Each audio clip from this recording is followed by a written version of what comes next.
Ronda Veritas Report. Mga kinakaharap na issue sa transportasyon idinaan sa protest rally ng iba't ibang grupo sa harapan ng DOTR. Detalye sa ulat ni Nolan Ariola. Good, Nolan? Maraming salamat mga kapanalig. Nagsagawa ng kilos protesta at street press conference ang grupong pagkakaisa ng mga samahan ng Chuper at Operator Nationwide o Piston, Migrante at samahan at ugnayan ng mga consumer para sa ikaunlad ng bayan o suki sa harap ng Department of Transportation o DOTR sa EDSA Connecticut sa lungsod ng San Juan.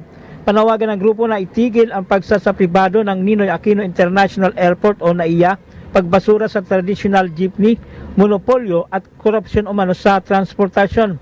Ayon kay Modi Floranda, Pangulo ng Piston, nakaamba ngayong taon ang scrappage o pagbabasura ng lahat ng traditional public utility vehicles sa bagong World Bank DOTR partnership na ang makikinabang niya ay ang mga dayuhang transportasyon. Hindi mismo dito sa National Capital Region yung mahirap sumakay dahil kulang ang public transport dito sa ating bansa.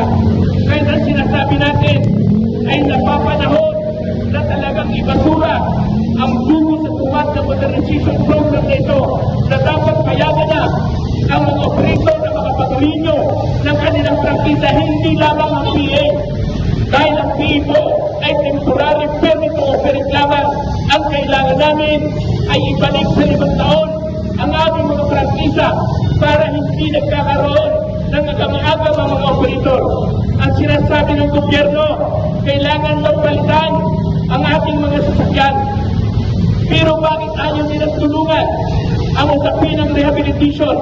Naglaan ang gobyerno ng 36 billion na kung saan ang nakikinabang lamang dito ay ang Toyota at ang Mitsubishi hanggat pinapatay nila yung ating mga lokal na mga manggagawa. Mga kapanalig, isa sa dalangin at hangarin ng simbahang Katolika ay ang bigyan ng balansing pagtugon ng mga kinaukulan ang mga hinaing ninuman. Para sa Veritas 846, ang radyo ng simbahan. Ako inyong kapanalig, Nolan Ariola, sumainyo ang katotohanan.